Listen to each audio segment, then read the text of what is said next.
'Cause my eyes have seen the King. I must tell all the world, worship Him. In all the nations, in all the world, where He sends me, yes, I will go. I will go where You lead me. I will go where You lead me. Who will go for us? I will go. I will go where You lead me. I will go where You lead me. Here am I, send me, Lord. I will go. I will go. I will go. Who will go for us? I will go. I will go. I will go. Here am I, send me, Lord. I will go. I will go. I will go. I will go.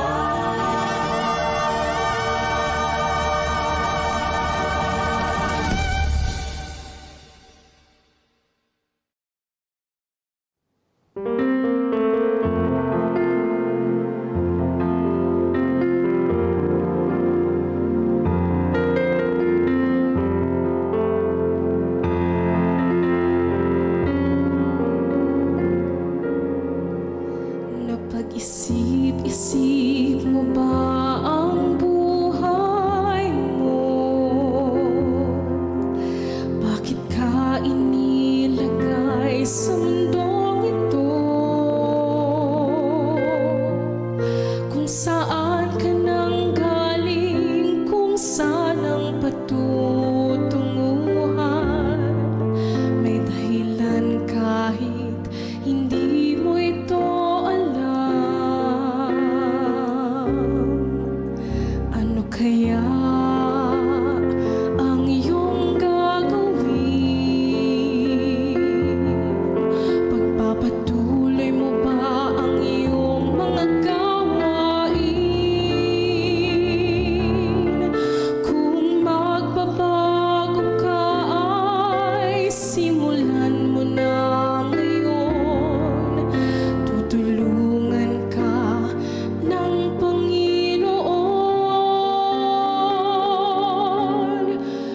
Lumapit sa Kanya, ibigay buong sarili, puso't kaluluwa. Huwag nang maghintay pa, ngayon mo ito gawin. Sapagkat di mo batid kung anong dala ng bukas para sa'yo. Kaya't ihandog mo na ngayon sa Kanya ang buhay mo.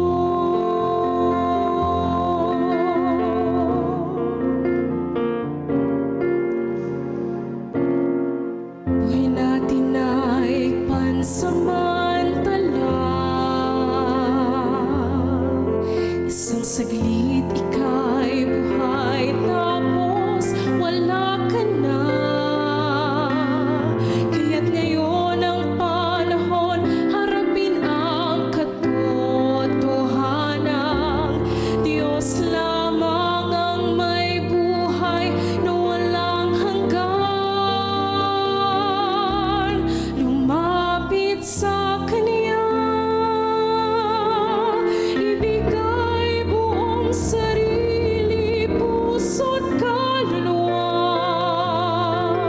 Huwag nang maghintay pa, ngayon mo ito gawin.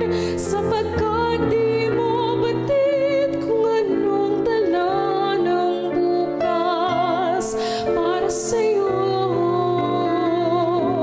Kaya't ihandog mo na ngayon sa Kanya ang buhay mo. Huwag nang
Amen.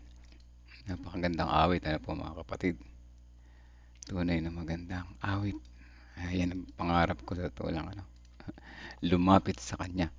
Ayan, ibigay buong puso at kaluluwa. At yan ay dapat natin gawin sa bawat sandali. Mayat maya, no? Mayat maya dapat natin gawin yan. Kasi ang kalaban ay tunay na palaging nandyan. Binubulabog tayo ng kalaban, ano? Kaya dapat ay palagi nating isipin na lumapit sa Kanya. Ihandog ang ating buhay sa Kanya. At wag nang magduda pa. Ba, may duda ba kayo mga kapatid? Sino diyan may duda? Good morning po dyan mga kapatid sa lahat ng mga nasa live ngayon. Salamat sa mga gumising ng maaga. Yung mga nag-aabang, ano, yan ang maganda. Maaga pa lang nag-aabang na tayo sa devotional kasi para ating i-connect ang ating isip sa Panginoon. Ano po? Teka, si Pastor rin nandito na. Hintayin natin na ayusin lang niya sandali yung kanyang screen. At ipapasa natin sa kanyang pagkakataon. Good morning po, Sister Sweetie, Ate Reby, Sister Joy Valencia. Good morning po. At sa lahat ng mga iba pa, nandyan sa live, ano po, andito na si Pastor, ready na. I-on ko lang yung audio ni Pastor. Pastor, good morning po.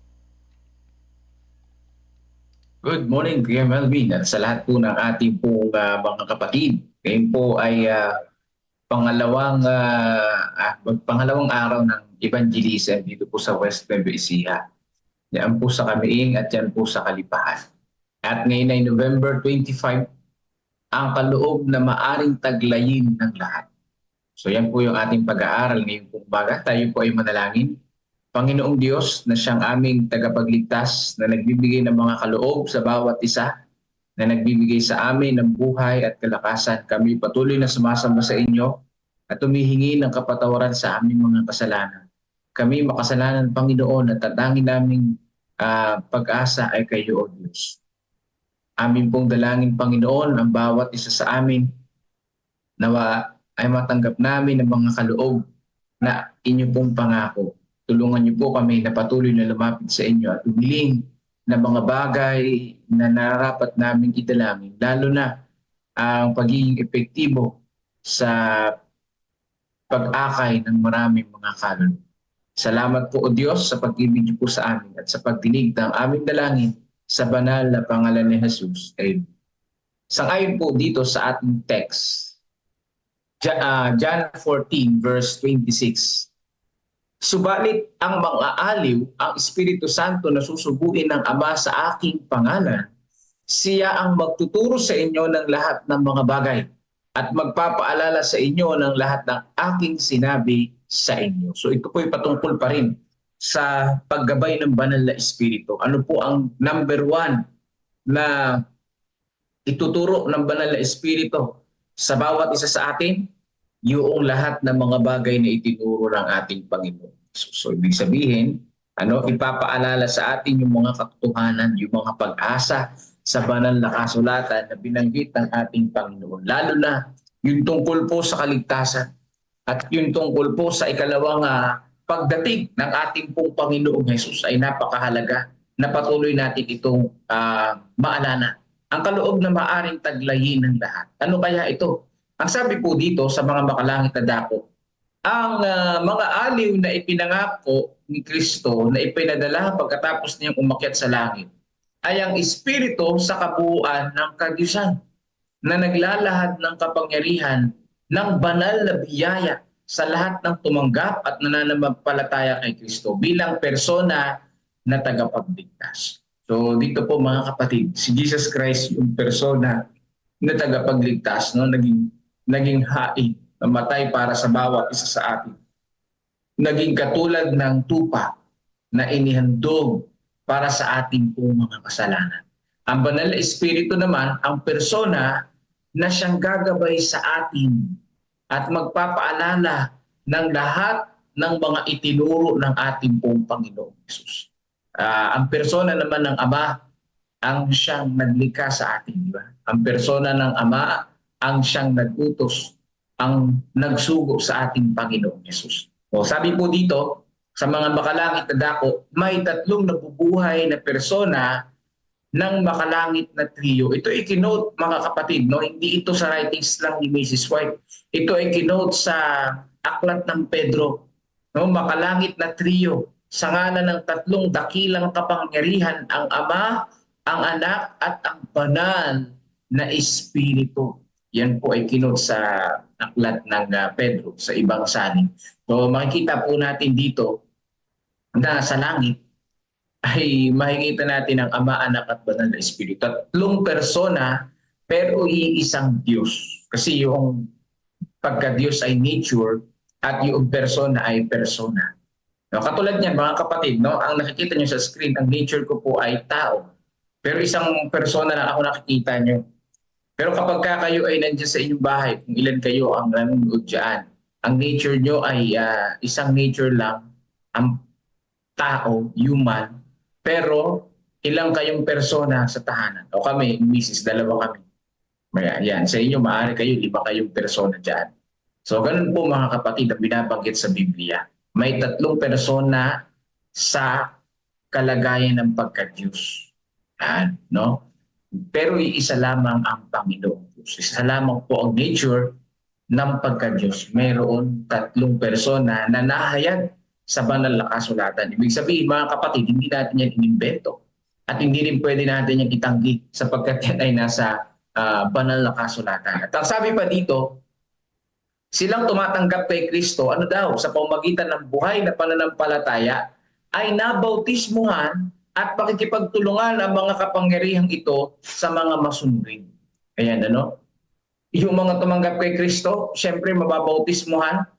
At ang sabi po dito, yung ang banal na espiritu ay maikipagtulungan para gabayan ang mga mananampalataya. At sabi pa dito, silang nabigyan ng pagkakataon na makarinig ng katotohanan at naudyukan ng banal na espiritu na tumanggap ng banal na kasulatan bilang tinig ng Diyos ay walang maidadahilan para sa pagiging mga unano sa buhay na espiritual. So sabi po dito mga kapatid, kung kayo po ay nabigyan ng pagkakataon makarinig ng salita ng ating Panginoong Diyos, tayo po ay hindi dapat maging unano. Ibig sabihin, hindi dapat tayo tumigil sa paglago espiritual. Yan. Kasi ang banal na espiritu ang siyang bumubulong sa ating pong puso't isipan. Ang banal na espiritu ang gumagabay sa atin para patuloy nating maintindihan ang mga katotohanan sa banal na kasulatan. Ibig sabihin, yung mga tumanggap kay Jesus Christ, mga ginabayan ng banal na espiritu, hindi magiging unano sa espiritual na pamumuhay. Pwede sa physical. Pero sa espiritual ay hindi magiging ganun. Wala tayong maidadahitan para maging dwarf yung ating spiritual life.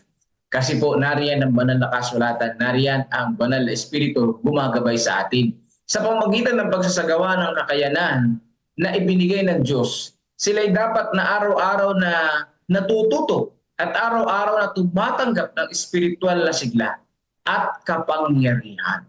No? Kailan daw po, ilang araw daw po dapat matuto ng spiritual na sigla at kapangyarihan?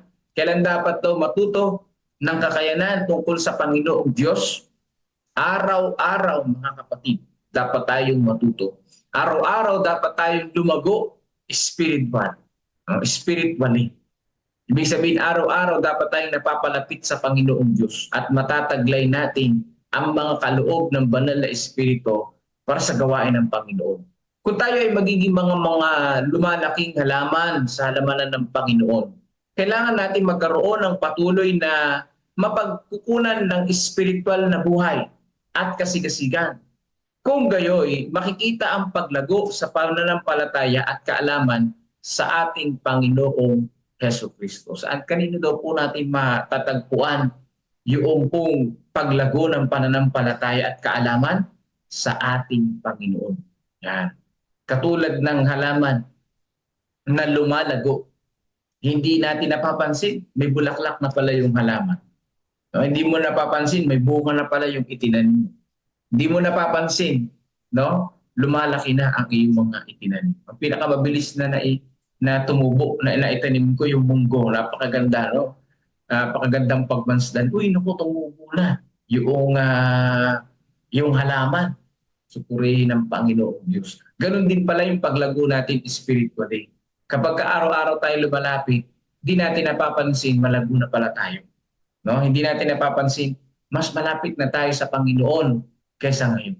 Hindi natin napapansin, mas madalanginin na tayo ngayon kaysa noon, mga kapatid. No? Hindi natin yan mapapansin. At kung tayo ay patuloy sa Panginoong Diyos. Pero kung hindi tayo sa Panginoong Diyos, aba mapapansin natin kung pagkalayo natin sa Panginoong Diyos. Yun naman ang matindi doon. Mas mapapansin mong malayo ka na pala sa Panginoon kapag hindi ka lumago spiritually. Walang matutuluyan sa ating daanan kung saan maaari nating iwaksi ang responsibilidad at mamahinga. Kailangan nating magpatuloy sa pagsulong tungo sa langit na bubuo ng matibay na karakter na relihiyoso.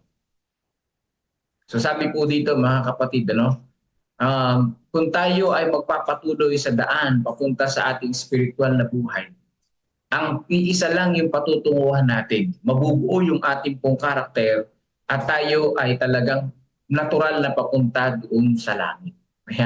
Natural na papunta sa langit. Ibig sabihin, normal na para sa mga mananampalatayang lumalago sa espiritualidad ang magkaroon ng tunay na relasyon sa Panginoon at makita sa kanilang buhay yung mabuting karakter. Ibig sabihin, hindi yan bago sa mga mananampalataya.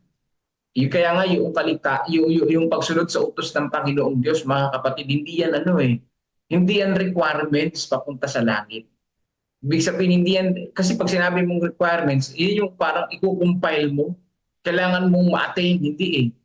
Ang kailangan mong ma-attain ay yung malapit tayo sa Panginoon. At ang normal na pamumuhay ng mga malapit sa Panginoong Diyos ay nasunod sa Panginoong Diyos. Nasunod sa kautusan ng Panginoong Diyos. No? Yun po ang natural at normal. Hindi na kailangan i-require dyan. Bakit? Normal yan na ginagawa ng mananampalataya. Required yan na yan ay talagang nakakapit na sa atin. Parang tayo ay malaya ngayon. Wala tayo sa kulungan, di ba? Tayo ba ay nagpapasa ng requirements sa jail para sabihin natin na, oy, huwag niyo po ako ikulong kasi mabuting tao ako. Ito yung files ko, mabuting tao ko, huwag niyo po akong ikulong. Kapag hindi ka nasangkot sa krimen, hindi mo kailangan ipatunayan sa jail o sa court na ikaw ay mabuting tao. Hindi mo kailangan patunayan. Bakit? Dahil ang malayang mamamayan, ang malayang citizen, ang malayang katulad natin, mga kapatid, sa munisipyo, sa ating pong barangay, ay natural na hindi gumagawa ng kasamaan. Bakit? Dahil malaya tayo. Di ba? Dahil masunurin nga tayo at dahil tayo naniniwala sa gobyerno. So ganun pa nga, mga kapatid, ganun din sa ating Panginoon Diyos. Hindi natin kailangan ipakalandakan sa harapan ng Panginoon. Panginoon, sinless perfect ako. Nasusunod ko yung utos mo. Nasusunod ko yung 10 utos mo. Hindi mo na kailangan gawin yun. Hindi naman hinihingi yun ng Panginoong Diyos sa iyo eh. Ang hinihingi ng Panginoon sa atin, mapalapit tayo sa Panginoon. Hingin ang paggabay ng banal na Espiritu. At normal lang na makita sa buhay natin na ikaw hindi ka pumapatay, na tayo hindi nangangalunya, hindi nagnanakaw, nangingili ng sabat. Normal yan. Hindi yan requirements. Talagang natural yan na sinusunod natin. Hindi mo kailangang ipagmayabang. Kaya isang ka naman nakakita, tumanggap sa Panginoong Diyos tapos hindi nasunod sa Panginoong Diyos. So walang ganun, mga kapatid. Ang sa Biblia, kapag tumanggap ka sa Panginoon, kapag nanampalataya ka sa Panginoon, normal at natural ang sumunod sa utos ng Panginoong Diyos. Normal lang na hindi ka magsisinungaling dahil nasa Panginoon ka. Di ba? Ang sukat ng banal na Espiritu na ating tatanggapin ay ayon sa sukat ng ating pagnanasa at pananampalataya na gamit para dito. Yan, sukat ng banal na Espiritu. Ibig sabihin, ang pamantayan ng ating pamumuhay ay pamantayan ng banal na Espiritu. Huwag nating ikukumpara. Yan, lagi nauulit Huwag nating ikukumpara ang ating sarili sa ibang mga tao dahil hindi tayo ang pamantayan. Dahil ang pamantayan ay ang ating Panginoong Diyos. Ayan. Sabi po ng ating Panginoon sa 7:8 ng Mateo, sapagkat bawat humihingi ay tumatanggap at ang mahanap ay nakatatagpo. Siyang tunay na naghahanap para sa mahalagang biyaya ni Kristo ay tiyak na hindi mabibigo kapag hinanap natin yung biyaya ng ating Panginoon. Kapag hinanap natin yung kaligtasan ng ating Panginoon, tiyak na hindi tayo mabibigo mga kapatid. Tiyak na hindi tayo mawawagli. Tiyak na hindi tayo mawawala sa Panginoon. Nabigay ang pangakong ito sa atin sa pamamagitan niya na hindi mandadaya sa atin. Hindi ito nabanggit bilang isang kasabihan o teorya. Hindi bilang katotohanan, bilang batas ng banal na pamahalaan.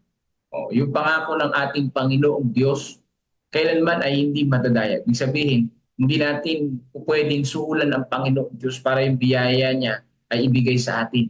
Yung biyaya ng ating Panginoon ay hindi po basta kasabihan lang o teorya.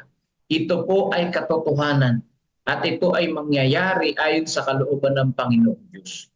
Patas ang Panginoon. Kung nakita ng Panginoon na deserve mo tumanggap ng biyaya ng Panginoon, deserve mo na gabayan ng banal na Espiritu, ibibigay yan ng ating Panginoong Diyos sa bawat isa sa atin. Bakit? Dahil ang Panginoong Diyos ay hindi madamo. Ang ating Panginoong Diyos tapat sa Kanya pong mga pangako. Tayo lang naman ang hindi tapat sa Panginoon. Di ba? Tayong tao lang naman talaga ang hindi nagtatapat sa ating tagapagligtas. Kaya sabi pa dito, maaari tayong makatiyak na tanggapin natin ang banal na Espiritu kung ang bawat isa'y susubok sa salita ng Diyos. Totoo ang Diyos. Perpekto ang kanyang kaayusan. Kaya hindi dapat tayo magkalinlangan. Ayan. Tayo ay makatitiyak sa buhay na ito na yung sinasamba natin na gumawa ng langit at lupa ay siya nga. Kaya patuloy nating idalangin na ang Panginoon ay bumalik na sa kalagitnaan natin. Ano? Bumalik na ang ating Panginoon. Magising na ang mga nananampalataya sa Panginoon Diyos. Mabuhay na magmuli ang mga nananampalataya sa Panginoon. Ang mga nagkasakit dahil sa kamatayan, yung katulad ni Brother Sunny Santillan, ay muling mabuhay sa ikalawang pagdating ng ating pong tagapagligtas. Isama na natin sa dalangin patuloy na bumalik ang ating pong Panginoon ayon sa kanyang kalooban. Patuloy natin idalangin. Pero syempre, natural na mangyayari ang pagdating ng ating Panginoon. Idalangin man natin o hindi. Sabi nga ng banal na kasulatan sa oras na hindi natin inaasahan, ang ating Panginoon ay muling babalik. Ayan. Sa oras na hindi natin inaasahan, mga kapatid, ang Panginoong Jesus ay muling babalik sa bawat isa sa atin. Magniningning ang liwanag at katotohanan ayon sa pagnanasa ng kaluluwa. O sana'y lahat ay magutom at mauhaw para sa katwiran upang sila'y mabusog. Kaya ang liwanag ng ating Panginoon, yung pong katotohanan, ay mapupunta sa mga tao na mga nauuhaw at nagugutom. Yan, ibig sabihin na nauuhaw, nagugutom sa katwiran ng ating Panginoon. Kasi ang tunay na naghahanap sa Panginoon ay tiyak na mabubusog. Ang tunay na naghahanap sa Panginoon ay maliliwanagan. Ang tunay na naghahanap sa Panginoon ay makasusumpong ng tungkol sa Panginoong Diyos. Bakit? Dahil ang Panginoong Diyos, gaano man tayo napalayo, ang Panginoon ay lubhang malapit pa rin sa atin. Bakit?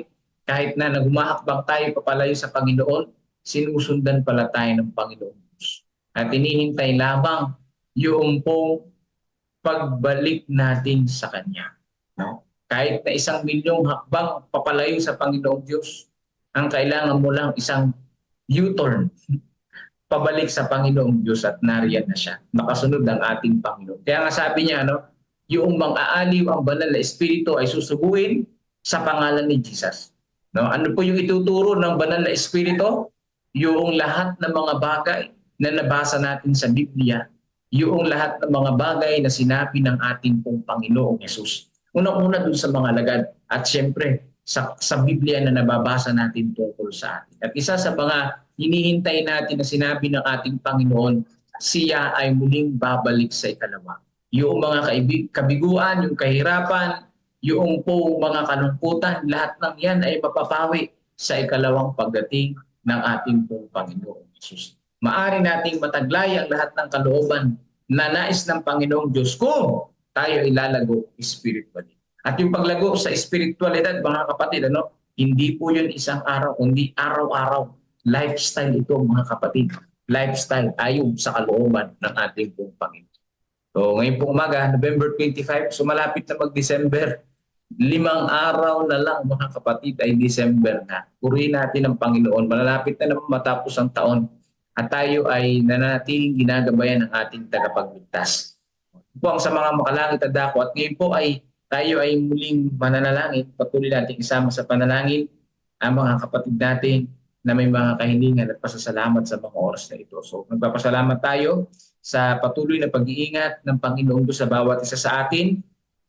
Nagpapasalamat tayo na simulan yung pangangaral dyan sa Kalipahan at ngayon din po dito sa Kamiing. Maraming sa Narvacandos, marami ang mga nakikinig. Ang pinakamahalaga dito, makapagpahayag tayo. Yung bautismo, yung pag-convert sa mga tao, yun ay gawain ng banal na espiritu. Yun ay pagpapasya ng mga tao. Basta sa atin, i-present natin ang salita ng ating Panginoong Diyos. I-present natin ang tungkol sa Panginoong Diyos. Isama rin natin sa panalangin na yun. Patuloy na ako yung nagsusolicit ng panalangin para sa aking mga magulang. Yung pong aking tatay na may karamdaman. Pwede po sa nanay ko at sa magulang, Misis. Isama rin natin sa panalangin. So, nagbe-maintenance din yung mother ni Karin. Doon po sa diabetes. So, sama natin sa panalangin na patuloy na pagalingin ng ating Panginoong Diyos.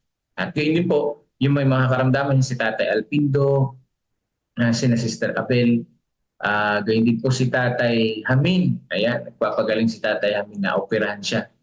Paklib, isama natin sa panalangin. At yun din ang iba natin mga kapatid na patuloy na gabay ng Panginoon. At yun din po, isama natin sa panalangin yung ating mga leaders sa CLPM na sila po ay magdidesisyon kung saang lupa sila bibili ng tatayuan ng ating misyon.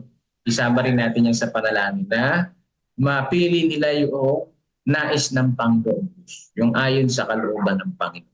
So pagpalain tayong lahat ng ating tagapagligtas, tayo po ay mananalangin na sa pangunguna ni Brother Melvin Vilasano ngayong umaga na ito. So God bless po sa inyo pong lahat at patuloy tayong magsama-sama sa pag-aaral natin ng salita ng Panginoon. So ipagkaloob na natin ang pagkakataon kay Brother Melvin.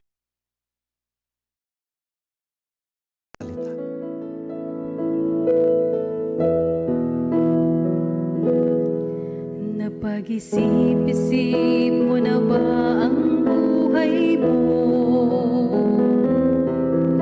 Bakit ka inilagay sa mundong ito?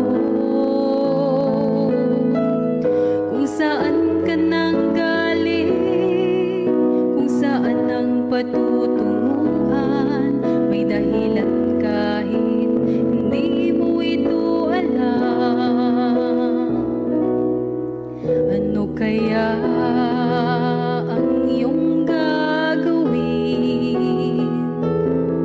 Pagpapatuloy mo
mga kapatid, salamat po. Salamat po, Pastor. Salamat sa magandang awit. Kaya inulit ko yung kanta na yun.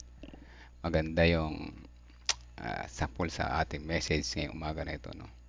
Lumapit tayo sa kanya patuloy dahil kailangan natin siya sa ating paglago. So, ang ganda ng lesson natin. Unang point na nakita ko yung may papel pala ang Holy Spirit, mga kapatid. May papel ang Holy Spirit para sa ating paglagong spiritual. Yan. Hindi lamang siya yung gagabay sa atin, kundi siya yung tagapagbigay ng comfort. Ayan, tagapagbigay ng comfort, para sa ating pagpapalakas ng para sa ating mga mananampalataya, paglakas natin at sa ating paglagong spiritual. Ang Holy Spirit ay ating kailangan. Nagtutulungan daw yung Ama at yung Anak at yung Holy Spirit para sa ating paglago. Kaya dapat talaga tayo lalapit sa Kanya. At araw-araw, araw-araw. Hindi pwedeng lumapit. Minsan tumanggap lang sa okay na. So, dapat araw-araw.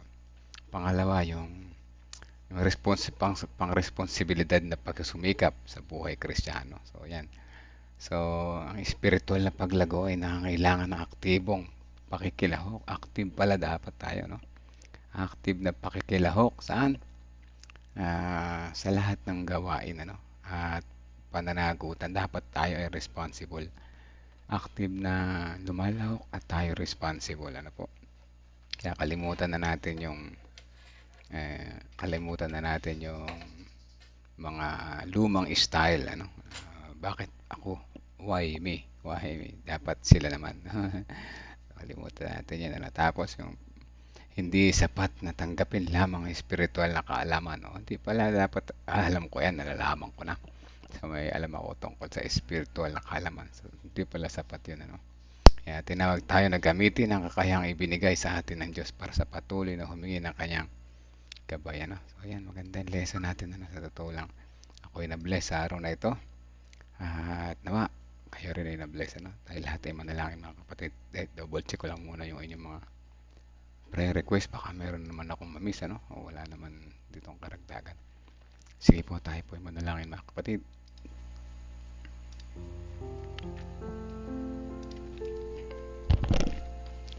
Amang banal, makapangyarihan sa lahat, sa umaga na ito ay patuloy po ang aming pasalamat sapagkat muli nyo kaming ginising,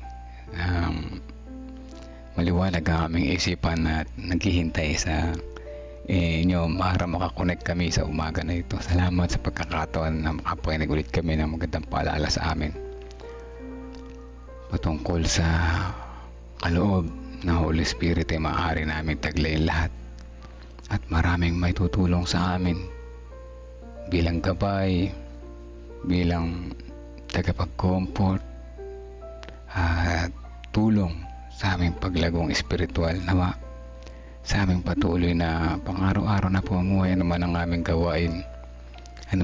Tulungan niyo po kami sa aming pagdedesisyon.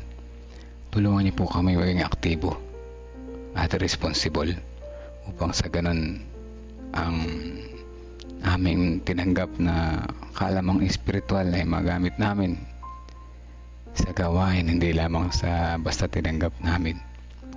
O dakilan Diyos, alisin mo po sa aming mga isipan ng mga lumang kaisipan na aming nakasanayan sapagkat ito ay ang aming spiritual na paglago ay patay.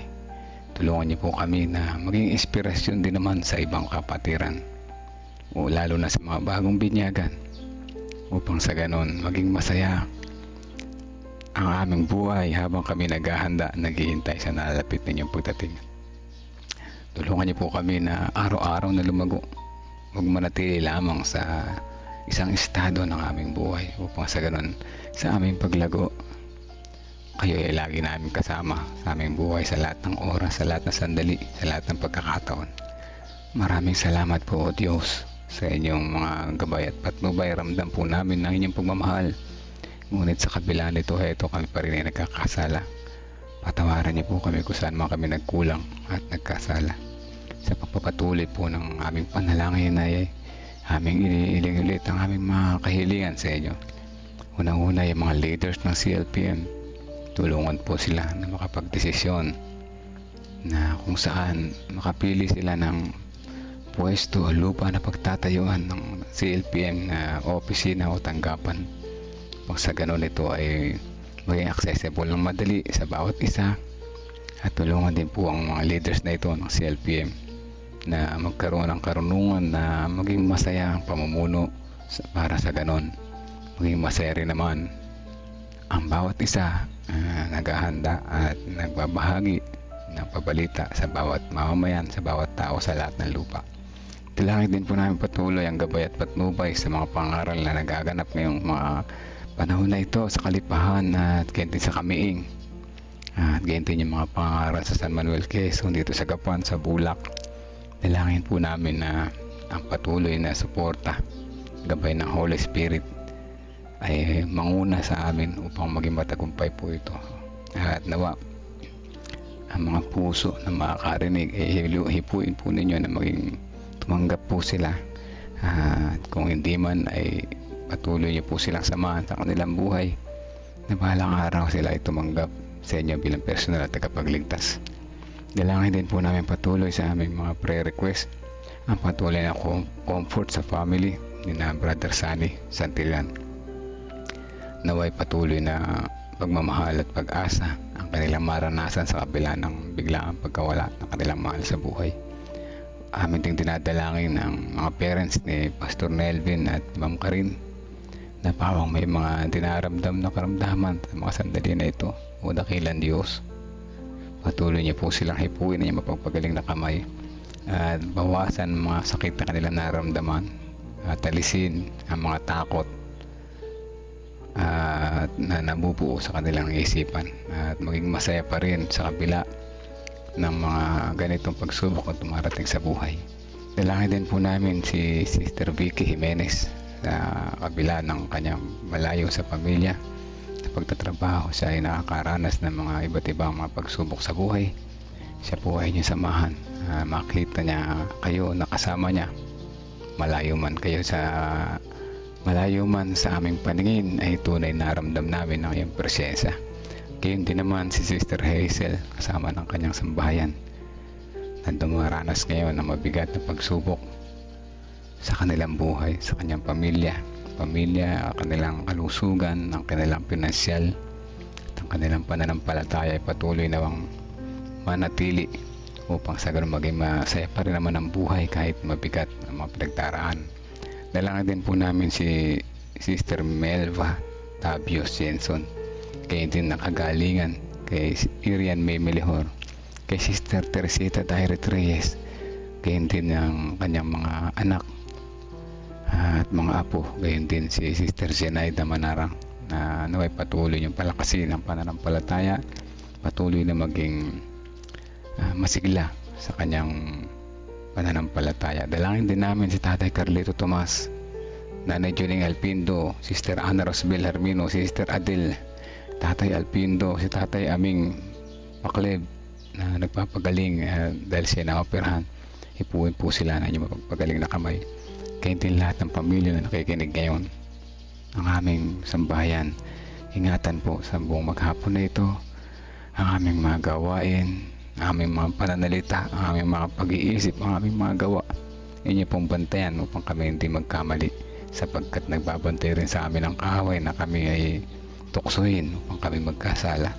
Pero alam namin na nariyan po kayo. Salamat sa devotional nito sa umaga at maging matatag ang aming maghapon. Dalangin din po namin ang mga kapatiran na naghihintay ng kanilang baby. Isa na rin yan si Pastor Nelvin, si Brother Kevin, Brother James, Brother Nico at ang iba pa. Dalangin din namin ang kalakasan, healing at recovery sa mga sumusunod. Sina Sister Dora Magana, Sister Nena Salazar, si Sister Pinay Eugenio Javier, kaya din si John Paul Cheng, si Jinjin, si Sister Risa Enriquez, si Ate Esther Lopez, Marilita Renato Santos, Precious Cabasog, Princess Jerquina, si Aris, si Ate Sally Sanchez, Sister Janet Ontivero, Gina de Guzman, Arturo at Erlinda Duque. O dakilan Diyos, alam po namin na kayo buhay nariyan at na kayo ang aming dakilang manggagamot. Ipuin niyo po kami na niyo mapagpagaling na kamay. Di lamang ang aming pisikal na karamdaman, lalo higit ang aming espiritual na kalagayan. Kami po ay umaasa at sa inyong mga pangako at pagmamahal. Patawad po kung kayo mga nagkulang at nagkasala. Ito po ang aming dalangin, ipagkaloob nawa sa amin ayon sa inyong kalooban, hindi lang sa aming kagustuhan. In Jesus' name, we pray. Amen. Amen. Amen.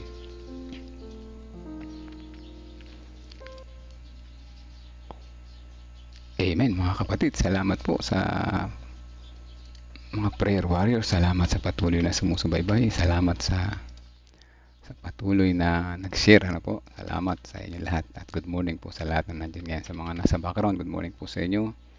Si Sister Rose Casincarnado nandyan. Si Sister Gloria Balbido, good morning po. At si Sister Des Flores and Sister Shirley Jacinto, Sister Wilma Fernandez, Ate Miss, good morning po sa inyo. Kuya Melchor, ayan, good morning po. Sister Sweetie, Ate Revi, good morning po.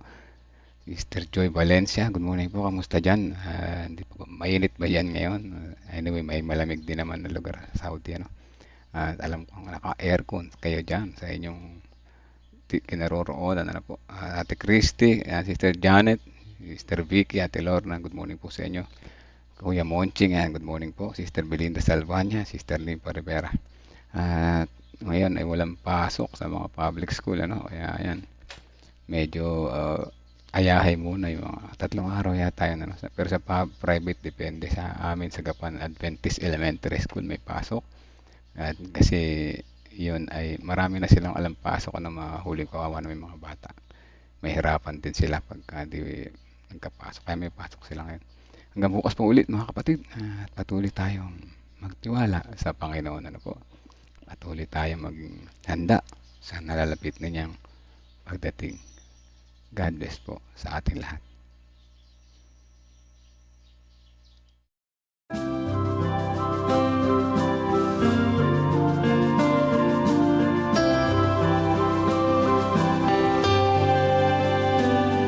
I hear the voice of Jesus calling.